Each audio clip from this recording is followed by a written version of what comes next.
মেঘময়ূরী পশ্চিমেতে যেও, আমার সালাম নবীর দেশে দিও। রোজা জিয়ারতে আশায়, রোজা জিয়ারতে আশায়, পিয়াসী অন্তর প্রিয় নবী ঘুমাই নিরন্তর। আল্লাহুম্মা সাল্লি আলা সাইয়্যিদিনা মাওলানা মুহাম্মাদ।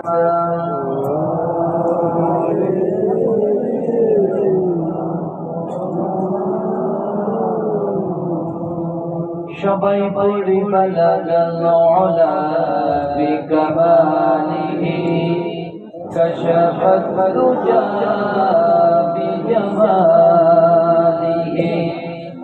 হাসনাত জামিউ খিসালিহি।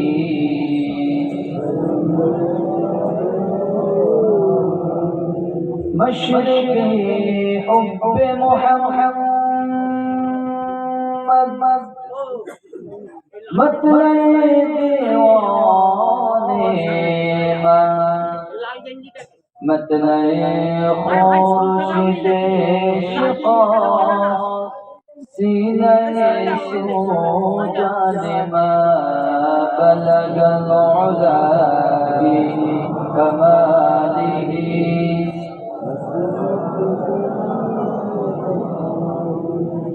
حسنت جميع خصاله।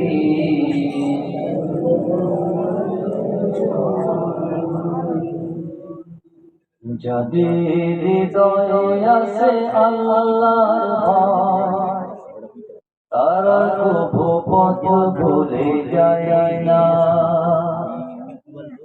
আল্লাহর প্রেমে ছাড়া এই দুনিয়ায় কারো কাছে কোনো কিছু চাই না,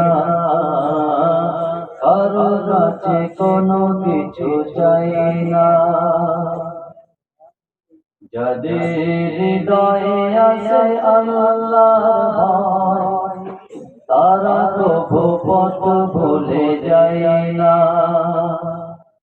আল্লাহর প্রেমে ছাড়া এই দুনিয়ায় কারো কাছে কোনো কিছু চাই না, কারো কাছে কোনো কিছু চাই না। ঠিক কিনা ভাই? পজ করার পূর্বে আপনাদের হাতে ধরে পায়ে ধরে একটা অনুরোধ, কিছু চাইবো না, শুধু আমার সাথে আপনারা কথা বলবেন। রাজি আছেন তো? কথা বলবেন তো? আমরা যারা বাংলাদেশি বক্তা, বিশেষ করে বাংলাদেশি যারা বাংলাদেশে বাস করে, বাংলাদেশি প্রফেশনাল বক্তা যারা ওয়াজ করে, যদি শ্রোতা যদি ঘুমায় থাকে তো বক্তা ওয়াজ করতে পারে না। আমাদের অভ্যাস হলো আমরা কোনো বাগান বা কবরস্থান ওয়াজ আমরা করি না। আমাদের ইউটিউব গুলো খুলে দেখবেন, আমাদের মাহফিলে হাজারো শ্রোতা হয়, বক্তার থেকে শ্রোতা কণ্ঠের আওয়াজটা অনেক বেশি হয়। তো আমি সময় রাখবো না, 2 ঘন্টা সময় নাই, যতটুকু সময় কথা বলবো আপনারা কথা বলবেন তো ইনশাআল্লাহ। আমরা ভয় রাখবো নিজের ভিতরে আরো যাদের হৃদয়ে আছে আল্লাহর ভয়, তারা কভু পথ ভুলে যায় না। রাতের আধারে যারা সিজদাতের দু চোখের অশ্রুতে নদী যেন বয়, চলনার হাত সানি যতই আসুক, চলনার হাত সানি যতই আসুক, পিছনে ফিরে ও তাকাই না। যাদের হৃদয়ে আছে আল্লাহর ভয়, তারা কভু পথ ভুলে যায় না। আল্লাহর প্রেম ছাড়া এই দুনিয়ায়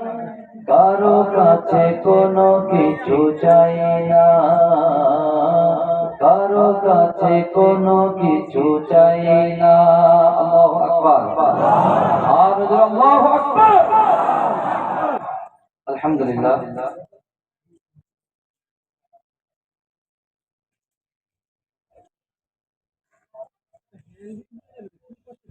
ভারতবর্ষের অন্যতম গুরুত্বপূর্ণ এলাকা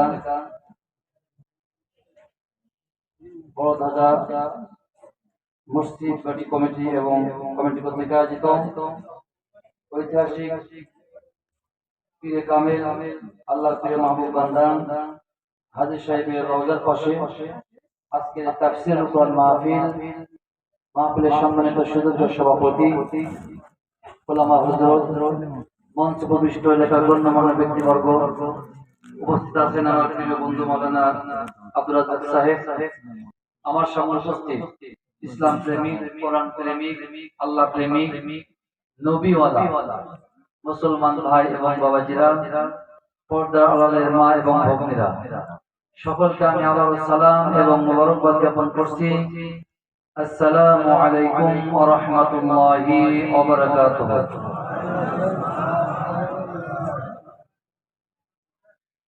প্রিয় উপস্থিতি, আপনারা সকলে ভালো আছেন তো? আল্লাহর দরবারে হাজার শুকরিয়া যে রাত 12টা পার হয়ে গেছে। রাত যত বাড়ছে শ্রোতাও তত বাড়ছে। আমাদের বাংলাদেশের মাহফিলগুলো রাত 12টা যখন বেজে যায় আমরা দুয়ার দিকে যাই। রাত 12টা একটা বাজলে মাহফিল শেষ হয়ে যায়। তো নিশ্চয়ই যেহেতু আমাদের একটার সময় মাহফিল শেষ হয়ে যায় বা 12টা শেষ হয়ে যায়, আমাদের বক্তাদের চোখে ঘুম এসে যায়। তো ঠিক যেহেতু আমরা তো ইন্ডিয়াতে খুব কম আসি, ইন্ডিয়াতে ব্র্যান্ডেড কিছু মাহফিল করি, হাতে গোনা কিছু মাহফিল, ভালো ভালো মানে খুব ফেমাস মাহফিল কিছু করি, তাছাড়া ঢালা মাহফিল করা হয় না। আমরা যেহেতু বাংলাদেশে সব মাহফিল করে থাকি, জন্য আমাদের চোখে ঘুম ঘুম ভাব। তো প্রিয় উপস্থিতি, যেহেতু চোখ ঘুম ঘুম ভাব, আপনারাই পারেন এই চোখের ঘুমকে কেড়ে নিতে। আপনারা যদি চুপ মেরে থাকেন তো আমার চোখটা চুপ মেরে ঘুমায় যাবে। আর আপনারা যদি আবারও বলছেন একটু কথা বলেন, ইনশাআল্লাহ চোখ ঘুমাবে না। আল্লাহ চাহে তো কিছু কথা বলবো কোরআন এবং হাদিস থেকে। রাজি আছেন ইনশাআল্লাহ? প্রিয় উপস্থিতি, আলোচনা করবো কোরআন থেকে। তার কারণ রাসূল সাল্লাল্লাহু আলাইহি সাল্লাম বলেছেন,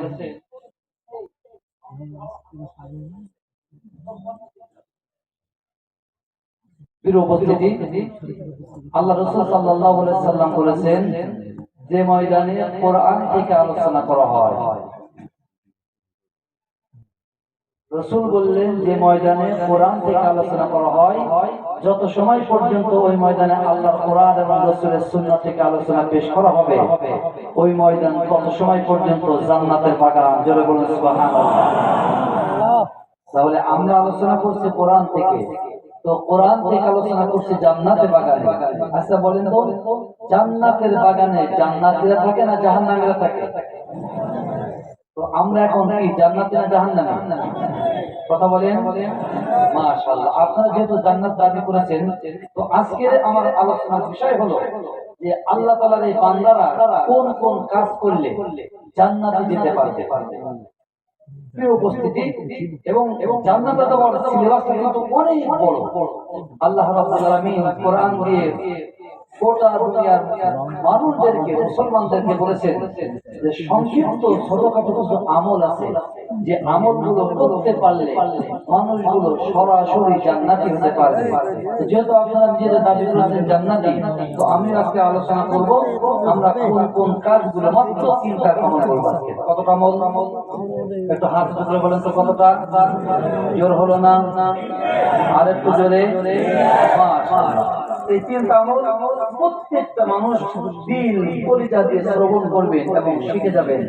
এই 3টা আমল যদি করতে পারেন, আল্লাহ তাআলা ওয়াদা করেছেন আমাদের দিবেন জান্নাত। আমার বন্ধুগণ, আল্লাহ তাআলা কোরআন নাযিল করেছেন, আমরা যারা মানুষ, গোটা দুনিয়ার মানুষকে হেদায়েত দিয়ে, সহি রাস্তায় চালিয়ে, আলোর পথে চালিয়ে আমাদের নির্দিষ্ট গন্তব্য, নির্দিষ্ট বাড়িতে পৌঁছাতে চান। আমাদের নির্দিষ্ট বাড়ির নাম কি বলেন তো?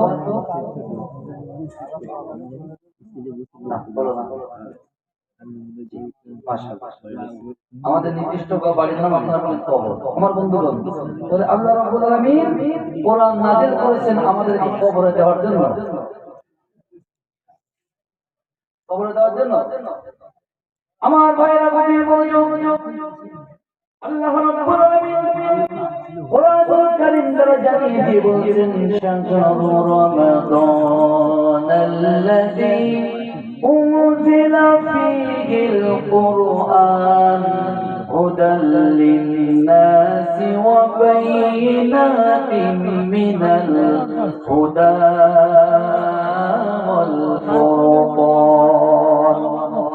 আল্লাহ বললেন নবী আমি যে কোরআন নাযিল করলাম এই কোরআন নাযিলের অন্যতম লক্ষ্য উদ্দেশ্য হলো আমি আল্লাহ চাই গোটা দুনিয়ার মানুষকে কোরআনের আলো দ্বারা আলোকিত করে নির্ধারিত রাস্তায় পরিচালিত করে তাদের নির্দিষ্ট বাড়ি নির্দিষ্ট গন্তব্য জান্নাতে পৌঁছাতে চাই। আমার ভাইরা আমার আপনারা পিতা আদম সাইয়্যিদুল্লাহকে আল্লাহ রাব্বুল আলামিন যখন তৈরি করেছিলেন আল্লাহ তাআলা আদম সাইয়্যিদুল্লাহকে তৈরি করে প্রথমে রেখেছিলেন জান্নাতে। জোরে বলেন ঠিক কিনা?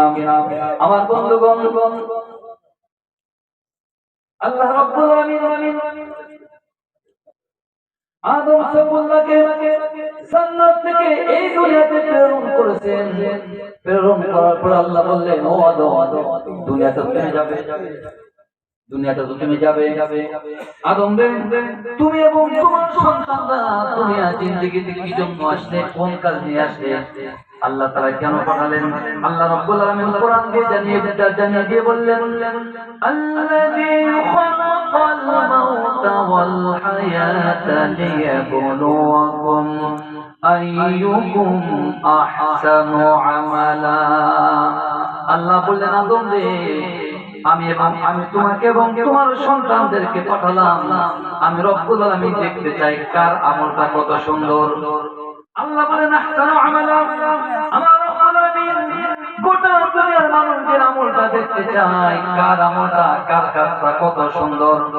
আল্লাহ তাআলা কিন্তু বলেন নাই কার আমলটা কত বেশি, কে 10 লাখ টাকা দান করলো আর কে 1 কোটি টাকা দান করলো। আল্লাহ তাআলা কিন্তু লাখ লাখ দেখবেন না, আমার রব্বুল আলামিন দেখবেন একজন আল্লাহর গোলাম 10 টাকা দান করলো কিন্তু দানটা মন থেকে দান করেছে কিনা।